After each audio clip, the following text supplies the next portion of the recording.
Hello, everybody. Welcome to Sovryn Community Call, episode 42. This is Englandia, head of ecosystem growth, with Sovryn, the place to be for your Bitcoin DeFi needs. We've got some awesome news to share with you all, including the zero waitlist, margin limit orders, and the passing of SIP 48, the General Catalyst's investment proposal. So if you know someone from a project that could benefit from collaborating with us, feel free to DM me on Twitter or Discord at Englandia. Whether it's crypto mobile apps, payment platforms, thought leaders, other layer one ecosystems, fund managers, etc. Send me a DM and we'll see if there's a possible way to collaborate. I'm also in Austin, Texas for Consensus 2022. So if you're here, feel free to hit me up. And thank you all for joining us here and sharing in this mission. The guidelines are, if you'd like to speak, toggle the mute button and be patient. We'll get to you. Also note that we periodically pause for any questions you might have. And you can also feel free to post your questions in the general channel in our Discord, and we'll get to them as soon as we can. So with that, I would like to pass it on to Edanyago with strategy. Hello, Sovrins. Good to talk to you guys again. Few things to cover. So first of all, you might see on-chain some significant movement of tokens into new vesting contracts. This is related to the GC proposal around the investment. So if you do see that, that is part of what you're seeing. We expect the process around this round to be coming to a close relatively soon, with the ability to make more public announcements around it over the coming weeks. Beyond that, I'd like to give a shout out to a forum post at the Sovryn Forum posted by the Sovryn Whispers DAO, which was founded by a number of BCW community members. I think what they're looking to do is very cool and exciting. So check that out. I'd also like to give a shout out to Babelfish, who are going to be having a vote, I believe this coming Monday or Tuesday, on integration of the zero token ZUSD into their system, allowing Bitcoin to be collateralized and then users to borrow in basically all of the different stable coins that are available in Babelfish. This will include USDC, Tether, and others. So if you are also a community member or would like to be, now's an opportunity to become a fish staker and participate in that upcoming vote. And in other news, we said we would have at the beginning of last week a community town hall around community engagement, and we didn't have this. And it's just something we don't like to do, but there's a reason for that, and that is because we have undergone a fairly significant restructuring of the team, which took up a lot of time. This meant, so this was on the basis, this entailed two things. First, there's been a bunch of learnings around how to increase and improve our organizational capacity and changes to the structure of the team. And so we put those things into action. The second thing is to make sure that we were properly managing the treasury and the budget with an eye to, even in the worst potential circumstances of a bear market, making sure that Sovryn is here to stay, that we have a runway for at least 2 years. We have also significantly reduced expenditures. First of all, non-headcount expenditures have been reduced and a new budget will be presented. And then in addition to that, headcount expenditure was also reduced. And so there are a number of Sovryn Core team members who are either going to end their current sort of tour of duty with Sovryn Core, and others who will be switching to compensation in purely SOV form. All of this required a huge amount of attention from us, and so we expect that we will soon be able to announce this community meeting again.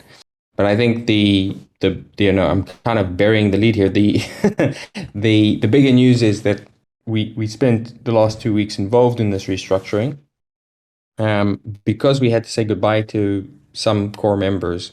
It was a bit of a painful process, but very necessary if we are to be responsible custodians of this mission and make sure that Sovryn is, under any circumstances, here to stay. So those are the big news, and it's also why we postponed the community meeting to this week from last week, so that we could make sure that we had the time available to complete that process. And with that, I'm handing it back over to you, Englandia. Okay, I'm going to move this on and bring up Wayne with adoption because he may have to hop on another call. So I'm going to have him next. Hi, everybody. Nice to see everyone. Thanks, Englandia. I'll cover off campaign activity in the marketing or the adoption team, and then core activity that we're working on. I think big news recently was the zero waitlist launch, which has gone very well. We've had a few thousand registrants into the waitlist launch. So if you or any other Sovryn advocates haven't signed up yet, please get in there now to get to the front of the queue. And just a reminder about the referral system in there. Refer friends and family, and you can jump up the waitlist queue to try out that feature when we start onboarding people. You'll see marketing activity and promotional activity picking up. The momentum for that will pick up very heavily in the coming weeks. Planning on putting some PR in market, getting Yago on some podcasts and interviews as an authority in front of the conversation. Some third-party content, competitions on social. I think we've got some very cool activity planned there. And I think we're going to get some great reach and results from this campaign launch. We're planning for the Perpetual Futures competition, which will be coming up in a few weeks, which we'll announce. There'll be a trading competition. We'll have all the information on the website next week. Functionality for users to register for the trading competition, all the details about the hard launch down the track. And we're putting together some planning to promote Perpetual Futures to the community and the broader market. Team's got some really cool ideas, especially around partnerships with trading groups in different countries, even partnerships with Binance trading groups. We seem to have some ideas. I think that'll get us some real traction with this feature. And I think the competition and the hard launch will be really cool features for the community. We're working on a trading competition on a centralized exchange we're listed on, which is LA token. That we're finalizing the details today, actually. So that'll be a good test for promotional activity on centralized exchanges and how we can drive liquidity and price action on these exchanges. Comparatively, they're a small exchange, but they've actually got a user base of a few million people. So I think we'll get some really good reach there, and it'll give us some benchmark figures and some insights into the success of running these trading competitions in these centralized environments. We're going to up our PR and content strategy quite heavily in the future, which people will see. I think a big focus of mine will be getting the brand out there with a bit more reach, driving some brand awareness and consideration in the broader DeFi community and kind of Bitcoin community and crypto community. And we're putting in place content calendars for PR, blogs, social activity for the next few months, which means I think we've got some pretty cool activity and content coming out. In terms of core activity, we are a big focus on SEO and organic optimization of the website currently.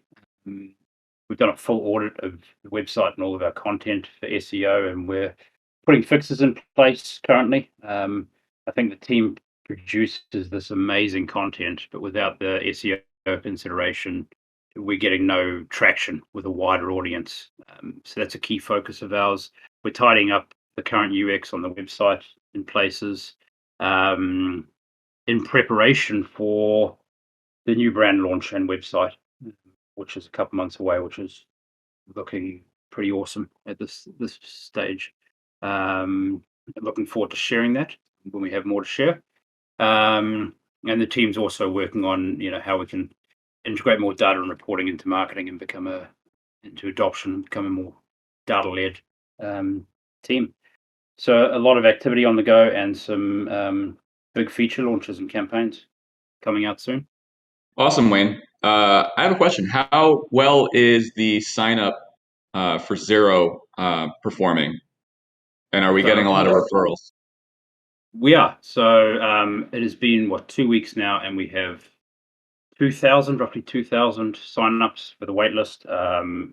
The viral effect, which is people using the referral mechanism, of about 20%. So about 20% of people are using the referral code to jump up the waitlist queue. I'm pretty confident that with an uptick in activity, that'll be around 5,000 people. Can't guarantee anything on the waitlist queue by the end of the month. The product and the messaging has had some real appeal. So I think it's going to be a highly attractive product or feature for Sovryn. And I think we're going to get some big results behind it as we up the activity. I would just like to point out that this referral mechanism for the queue really works. Like, I never use these things because I never imagine that it's actually going to be helpful. But I was in like 200 and something in the queue, and I tweeted some referrals and sent to some other people referrals. But really, it was the tweets that drove most of it for me. And I think I'm now like 20 or something like that in the queue. So, 20% people referring, those are rookie numbers, people. Let's start referring everyone we know to this queue so that we can get up in the queue and so that they can get onto Zero.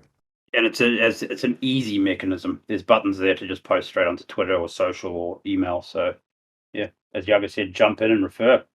All right. You heard it here first. Thanks, Englandia, and thank you all for joining today.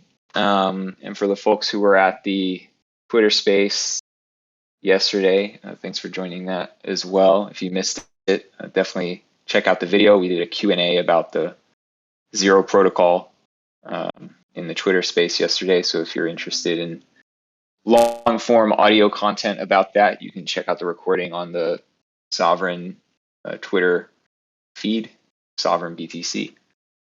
My updates today are primarily going to be about governance. So since the last community call, General Counsel's SIP 48 to purchase a bulk amount of SOV from the Treasury was approved by Bitocracy. As Iago mentioned, you'll probably see some movement on chain relating to that fundraising round. And I would just want to give a big congratulations to General Counsel for getting their first SIP through the process and approved. And big thanks to them for their support of Sovryn. And thanks to yeah, Light. It's General Catalyst. The General Counsel, thankfully, is something that Sovryn doesn't need because it's a DAO. General Catalyst. Sorry, that was definitely a typo in the notes here. Yeah, so definitely thanks to General Catalyst for their support of Sovryn, and thanks to all the voters who participated. Whether you supported the proposal or not, your participation is appreciated. So left in the forum, we have a few SIPs that are still under review. Not quite ready for a vote yet, but the text is up and ready for review. So we have two proposals related to the Bitocracy 3.0 initiative, transferring governance from the Exchequer multisig to the sovereign plutocracy. And that is SIP 46 and SIP 47. I've talked about these on a few of the last community calls. They're still there in the forum, ready for review if you haven't checked those out yet and you're interested in how you can advance decentralization of sovereign. Definitely go check out those SIPs. And also another reminder that Armando has published the 2021 financial report in advance of the upcoming budget SIP. So if you're interested in sovereign governance, sovereign financials, transparency, definitely go check out that report. He published that in the Sovryn forum. Light, do you mind if I make a quick comment on that? Please do. Yeah, so as Diego mentioned, the team's undergone restructuring over the last couple of weeks, which has also had an impact on treasury and burn rate. So the Exchequer will be posting a new budget. So an updated one over the one that was shared a couple of months ago, and that's expected in the next week or two. And following it will be a review period, and then a SIP will be raised to approve that budget. That's the update. Thanks, Light. Yeah, thank you for that update, Armando. Also, since the last community call, I published a proposal in the Babelfish governance forum, similar to Sovryn's SIP or Sovereign Improvement Proposal process. They have BIPs, Babelfish improvement proposals, and the BIP that I published in their forum was basically a proposal to add Zero's ZUSD stablecoin to the XUSD aggregator. This is kind of a key piece of the puzzle to getting Zero online and start giving utility to ZUSD so that ZUSD holders will be able to access all of the functionality that we've already built out for XUSD. This proposal has been reviewed by members of the Babelfish community. So far, the reception seems good. And we are planning to put this proposal to a vote next Tuesday. We should get some final confirmation and announcements about this from the Babelfish team by the end of this week. If you are a fish staker, we encourage you to support this proposal and vote yes when the vote starts.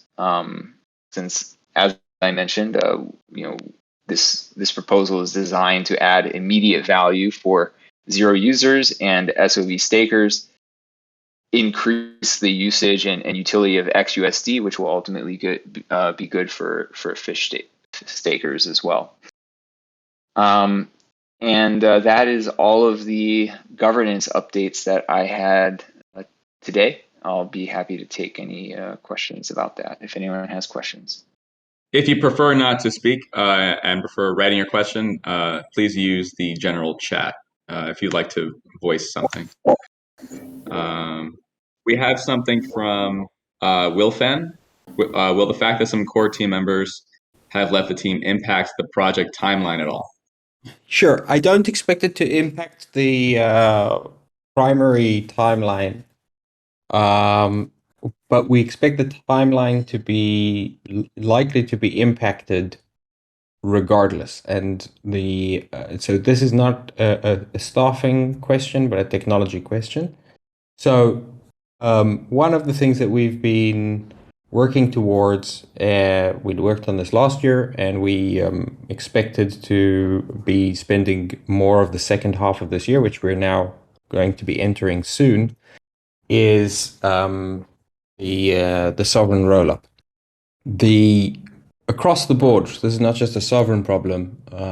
The complexity around providing rollup technology is proving to be slower going for everyone. We've been in close contact with teams like Arbitrum, Starkware, the ZK Sync team, as well as others. And we've both worked on our own versions and have worked on or reviewed their technology. And I expect that the likelihood of us having the roll-up complete by the end of this year is questionable at this point. So this is not an impact as a result of the restructuring, but it is a result of, but it is an impact to the roadmap, which we will be reviewing again towards the beginning of the next quarter. I do see on YouTube, Bob asks, when do you expect Zero to go live? So getting ZUSD added to the XUSD aggregator is one of the final pieces of the puzzle. Of course, we can't guarantee that the Babelfish community will approve this proposal, but assuming that they do, then we will. That's one of the last pieces of the puzzle. So people will start receiving invites to actually use Zero sometime within the next couple of weeks. Frank asks, what about Mint? Will it not be released in tandem with Zero? Not during the private beta. During the private beta, people will be able to use ZUSD primarily through Babelfish, and then later, either towards the end of the beta period or in tandem with the general public release, we'll have it integrated with Sovryn Mint as well. All right, we got one more question coming in from D2 Man, and looks like a follow-up from Frank. D2 Man asks, is there a reason why the GEMP SIPs have not been mentioned, and why are they not moving forward? Is the GIMP on the call? Hey, yeah. Do you want to speak to that? Yeah, so I've been away since posting those. I've been away for a couple of weeks, and I've actually just been really super busy with some stuff. So I think, if anything, that's on me for not pushing them forward some more. So they're up on the forum. If anyone's interested, take a peek, give some more feedback. But yeah, that's on me really to jump back on and get those going. Also, I think there's the new is it Circle of Tokens, or the new group of people? I think Sacro's involved, maybe a couple of others. Yeah, Circle of Tokens. Yeah, so I think they've put a lot of more analytical work in, I would say, than me. My SIPs are basically best feeling. I think, if anything, we need to get together and work out kind of a combination of all of them. I just haven't really talked with those guys yet.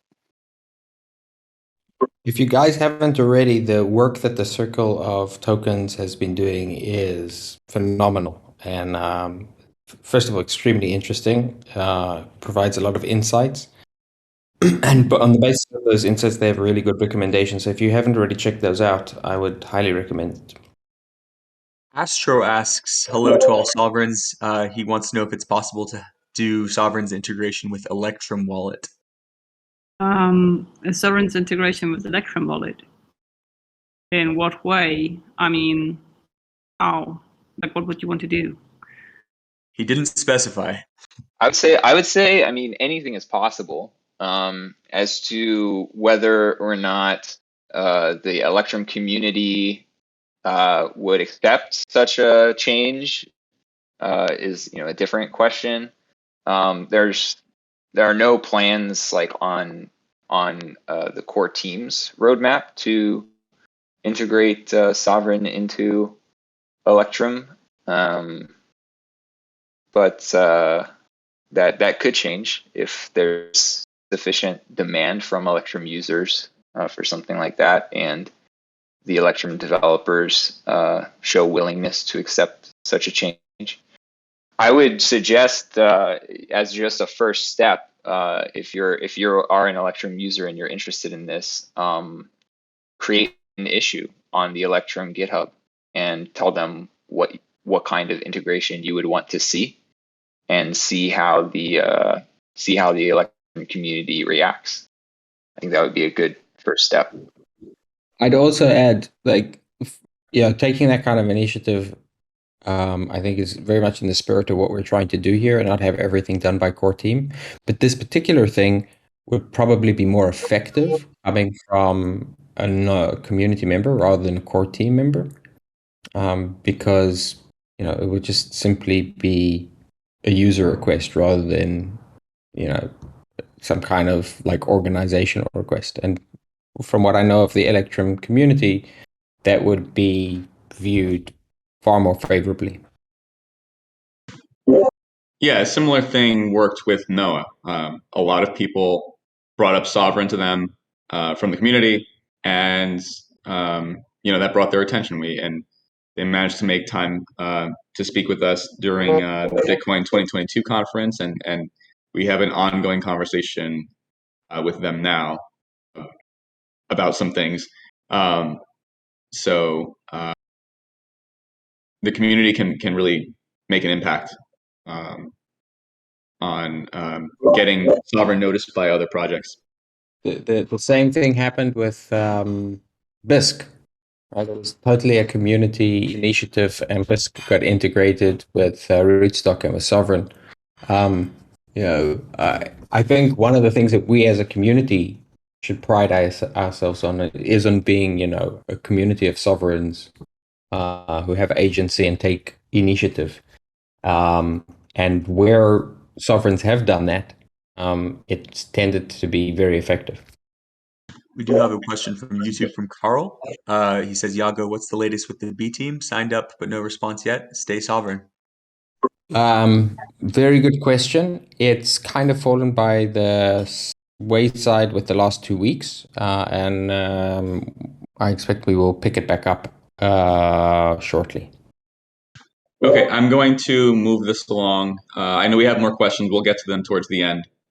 So thank you for your patience. Reminder to everybody on the call who isn't muted, please mute yourself.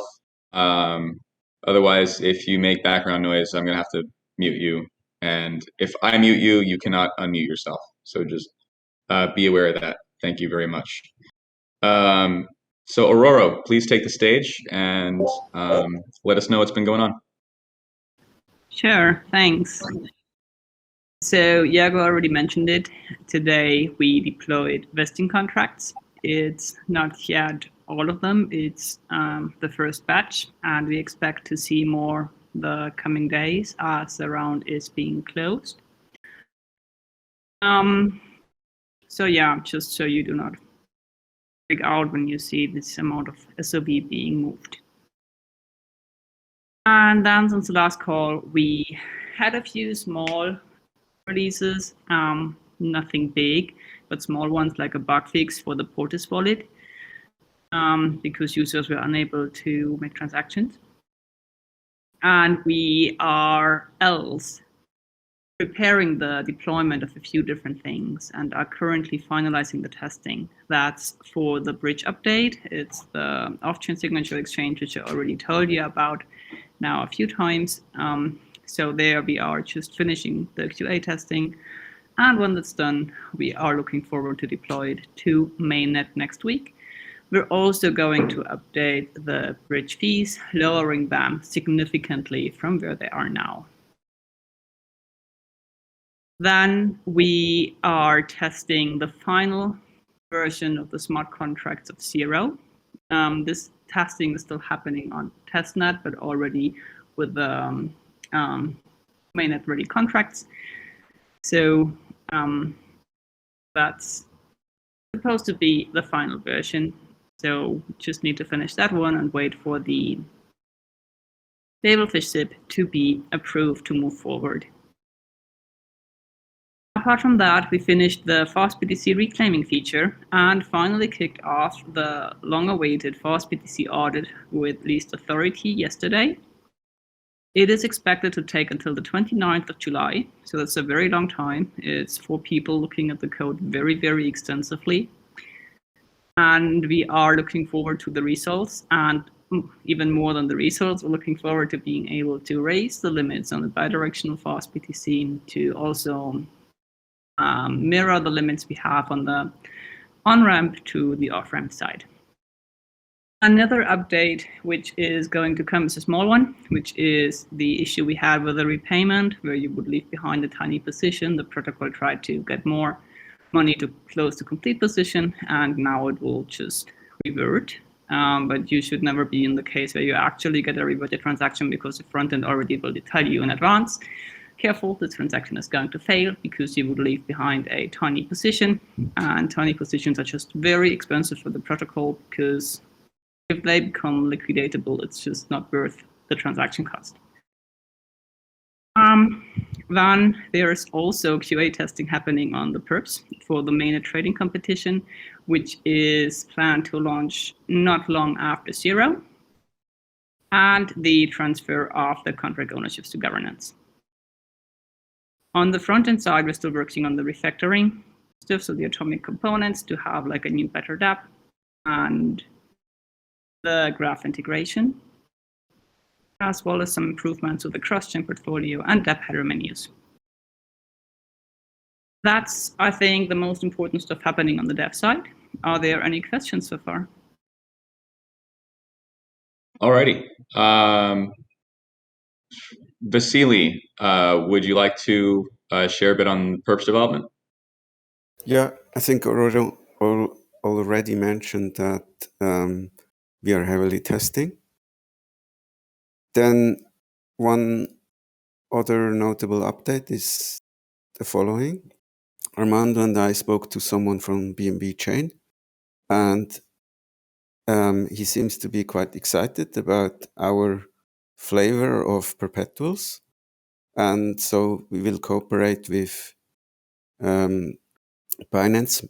So Wayne, our CMO, will cooperate with Binance to have a joint marketing for our mainnet launch, which will be somewhere in July.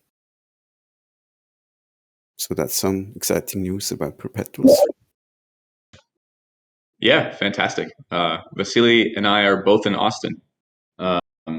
So if you guys happen to be out here, feel free to hit us up and we can link up during the conference. Next, I wanted to give a brief update regarding EviDAO. They've developed and tested an interface for interacting with their very unique stablecoin right now called ZBTC. And they have developed a fully usable MVP interface that does all of the core functionalities of the ZBTC stablecoin system. And I think we have Radioactive Ballerina here. If you'd like to share more about that. Yes, Yeah. we can hear you. Okay, great. Hi. So yeah, as like Anya introduced, we have an update for you guys. We last, just to briefly recap, we last discussed this about a couple of months back. We are building what we are calling ZBTC now, which is zero collateral Bitcoin.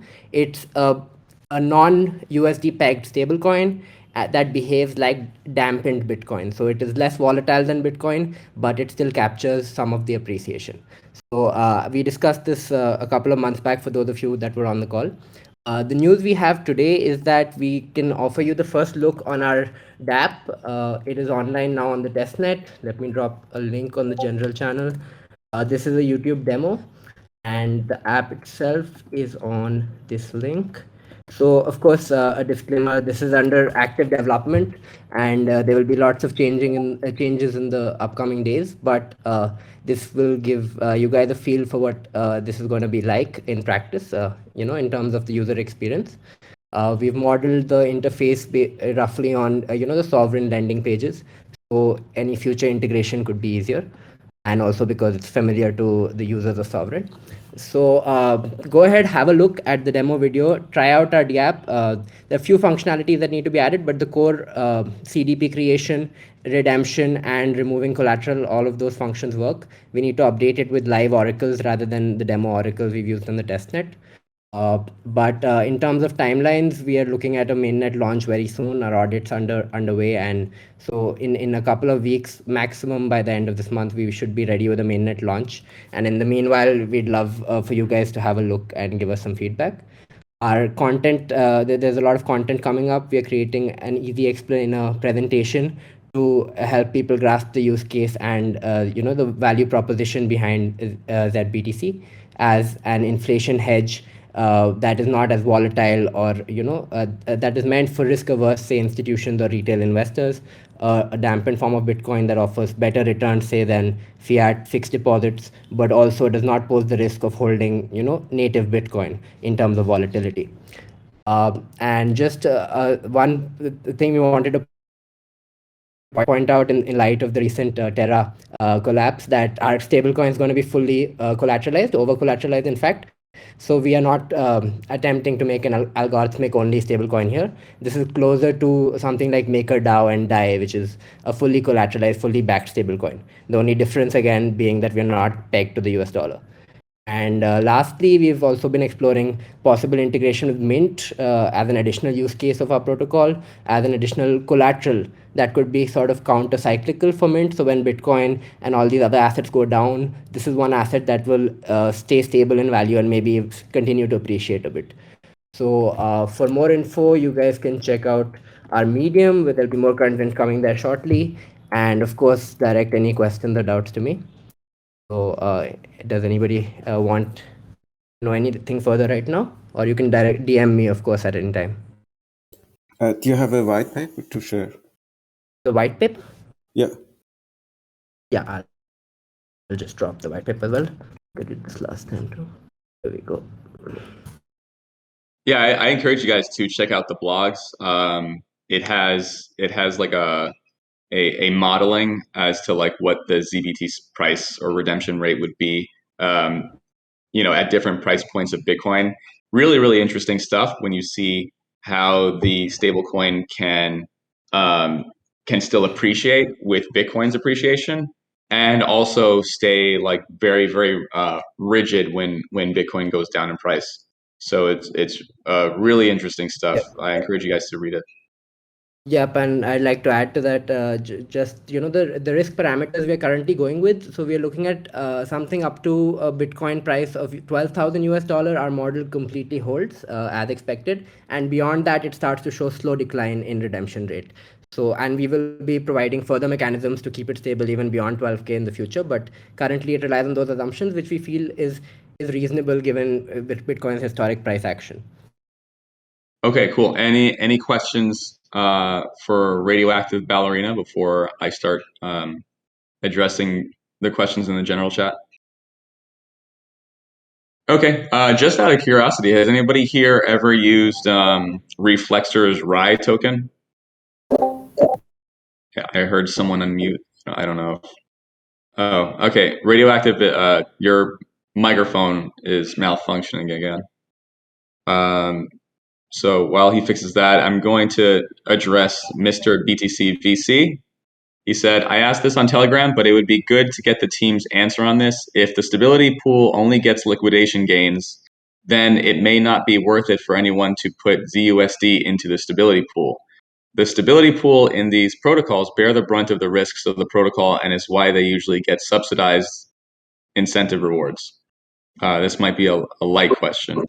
Well, profitability in the stability pool depends on two different factors. One is liquidation volumes, and the other is the price of Bitcoin relative to the value of the debt that gets liquidated at the time of liquidation. So on Liquidity, which is the protocol that Zero is based on, given their like the average price of Ether, which is their form of collateral, at the time of liquidations, the average profit per liquidation was about 9%. And factoring in like total volume over a year, a long period, like the year-long period that the liquidity has been running, it looks like stability pool providers are earning about 0.5% per month, without accounting for the subsidies that they're receiving from the liquidity tokens. 0.5% doesn't seem like a lot, but it's higher than your average savings account. And like I said, if there's more liquidation volume, then that number could go up. If there's less, it could go down. So it's ultimately subjective. Some people are going to think it's worth it, other people are not. But the protocol does not actually need the stability pool to function. It's more of a matter of convenience. So I'd add a couple of points to that. So John, in typical fashion, is sort of underplaying the potential profitability of the stability pool. In our modeling, it is indeed 0.5% per month, but that comes to about 8% annualized, and that is taking out outlier months which were extremely profitable. When you add in the extremely profitable months, it's more than 1.5% per month, which is an outstanding return. At that point, you're looking at close to 20% annualized. There's also an additional factor, which is how many people are participating in the stability pool. The smaller the ratio of participants in the stability pool to the total amount of circulating supply, the more those participants earn. And so the numbers that we're providing here are based on a model where the stability pool represents 15% of the circulating supply, which would also mean that the stability pool can cover the entire history of liquidations, even including very, very extreme price drops in Bitcoin. So we could manage, as John says, without the stability pool at all, or even with a smaller amount of stability, a smaller allocation to the stability pool, which would make it even more profitable. So participating in the stability pool can prove to be a very profitable endeavor. It's not guaranteed, of course. It's very dependent to a degree on Bitcoin volatility. One way to think about it is it also represents a partial hedge for Bitcoin, because if Bitcoin's price drops, you are able to earn potentially significant yield at those moments. And then finally, the sovereign treasury is anticipating to provide not insubstantial funds to the stability pool for two reasons. First of all, to make sure that there is value in the stability pool. And second, because we expect it's both going to provide value as a partial hedge and, more importantly, as a revenue stream for the sovereign treasury. Basically a way for the sovereign treasury to earn interest on the funds held in the treasury. And so we do not see at this point the value in subsidizing that pool. In fact, there's a significant disadvantage to subsidizing that pool, which is that you don't get organic activity. But the system from a pure dollars and cents perspective should be, and we believe is, self-sustaining. I have Okay. a question on Go that. ahead. If the stability pool is not needed, or if the protocol can function when there's zero ZUSD in the stability pool, then why do we even have it? It feels extraneous. And that just kind of leads me to believe, like, then there must be some reason or some additional benefit to having it. Like I don't know, like, can you maybe elaborate on that? John, would you like to take that? Yeah. Yeah, sorry, I didn't realize that was my question.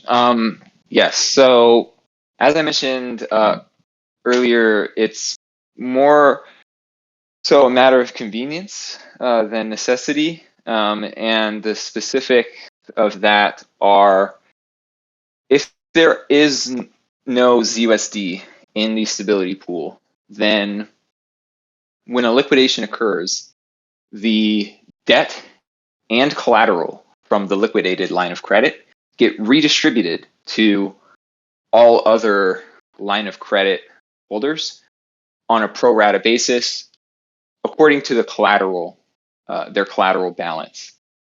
So if you have 10% of the collateral in the system, then you'll get 10% of the debt and collateral that gets redistributed. And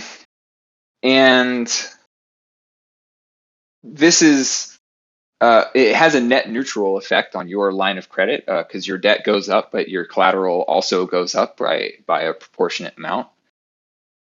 But it's still kind of inconvenient to see these numbers changing every time you open the Zero app.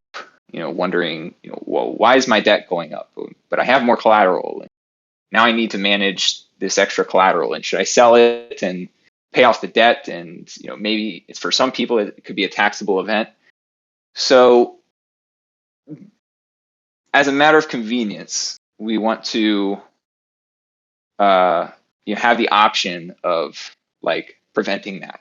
And the stability pool is basically that mechanism where when there is ZUSD in the stability pool, that ZUSD will be used to pay off the debt from liquidated lines of credit, and the collateral from those liquidated lines of credit will go to the stability pool, rather than being redistributed to all of the other lines of credit. So that's what I mean when I say it's a matter of convenience. I hope that answers your question. Yes. Matter of convenience makes sense. Thanks. So Mr. BTCVC is he's got some follow-ups to that. He says the redistribution mechanism is usually the backup stability mechanism, which transfers the risk to the trove. So now people who open a line of credit do not necessarily understand that. Is this maybe like a user education issue? Yeah, definitely. And I mean, we try to mention this every chance we get an opportunity to. So it's definitely going to be mentioned in the blog posts that we send to people to read when we start inviting people to Zero Beta. It's mentioned in the actual like protocol documentation. It'll get mentioned in the more Zero Beta specific user guide. We've talked about it a couple times before on this call and in other venues. So, it's definitely just a matter of ongoing like education. Like, yes, if there's no ZUSD in the stability pool, any liquidations that occur at that point, they will be redistributed and you will see your debt and collateral adjusted accordingly. It is a net neutral effect, so you're not losing anything, taking on any additional burden that hasn't been compensated for, but you should know, to expect, like if your debt and collateral balance increases since the last time you looked at it, that's probably what happened. And I expect that in a future version, in the current version of the Zero Beta interface, you just see the number change. But I expect that in a future version of the interface, we would actually have like a transaction history table, and it would show specific events when this occurs and specifically how much you received from redistributions and that kind of thing. Okay, and he says, I've seen the situation where the largest trove needs to be liquidated and the entire system becomes insolvent. The system doesn't become insolvent unless the trove is liquidated when it's underwater, and even then, the system doesn't necessarily become insolvent unless like all of the lines of credit get liquidated, and they're all liquidated underwater, To be precise, which has never happened. To be precise, if the lines of credit in aggregate are underwater, so you could have lines of credit which aren't underwater, which are overweight by lines of credit which are more underwater. That would require fairly extreme circumstance. It's certainly theoretically possible. But Yes, sorry, that's who a is the good question point from? of clarification. Englandia, who is the question from? A gentleman named Mr_BTCVC in the general chat. Well, I would ask Mr. VC if he wouldn't mind saying where he's seen this, because if it has happened to some other protocol which has a, in some way, similar mechanism, that would be something I'd be interested to take a look at. So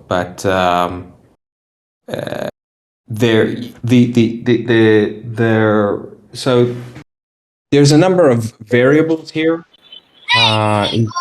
including how much the total collateralization ratio will be. We expect the total collateralization ratio to be somewhere between 200 and 300% in aggregate. So even if some troves are, at 110%, in aggregate we would expect collateralization ratio to be much higher. And this is also because individual users would probably prefer not to be anywhere near the position of potentially being liquidated. And so the likelihood of the entire system being insolvent, while possible, is extremely unlikely. And in fact, I don't think that there's any circumstance in the entire history of Bitcoin, with the exception of the very first crash in 2010, which would have had that degree of volatility. I would also say that I would add that in the history of Liquidity, which is the protocol that Zero was forked from, as far as I'm aware, no line of credit was ever, or as they call them, troves, was ever liquidated underwater. Liquidity has a very efficient liquidation mechanism for batch liquidations, and Ethereum also has a relatively short block time, so they're getting pretty fast Oracle price updates. And even through the most extreme volatility and gas markets combined on Ethereum, Liquidity has remained solvent. Every liquidation has remained solvent throughout its history. So, as Yago said, it's not impossible. It's not like it could never happen, but the system is designed to be fairly resilient to such an event. And even if some liquidations do occur underwater, it doesn't necessarily mean that the whole system is insolvent. Yeah, and I just was DM'd that that Mr. BTCVC says that the protocol in question is Teddy.cash, which is an Avalanche project. I don't know anything about it except what they say on their webpage, which is that they offer up to 11x leverage interest free. So, yeah. I wouldn't be surprised if they were insolvent. Well, that describes Zero, because theoretically, at 110% collateral ratio, you get about 11x. You can get about 11x leverage. Yeah, but you'd have to maintain the absolute minimum collateral. You'd have to maintain the absolute minimum collateral ratio and then recycle through 7 iterations. Yeah, I mean, this is definitely marketing speak. They're highlighting the riskiest possible usage. Yeah, I would, if he could share the actual transactions or a blog post, some kind of post-mortem of the underwater event that he's referring to, I would also be interested in reading that. But yeah, we can move on. I think we're at the bottom of the hour here. So just last thing from Mr. BTC VC. By the way, thank you for voicing these concerns. These are very appreciated.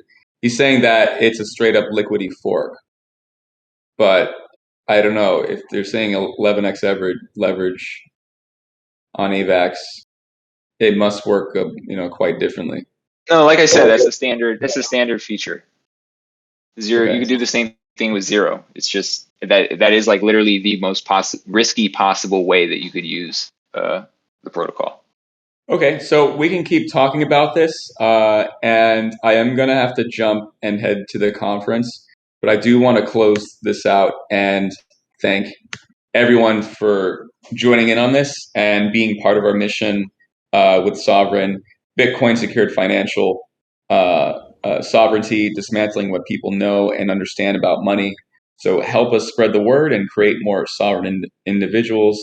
Don't forget to follow us on Twitter and Telegram, subscribe to the Sovryn YouTube channel, and visit us at sovryn.app.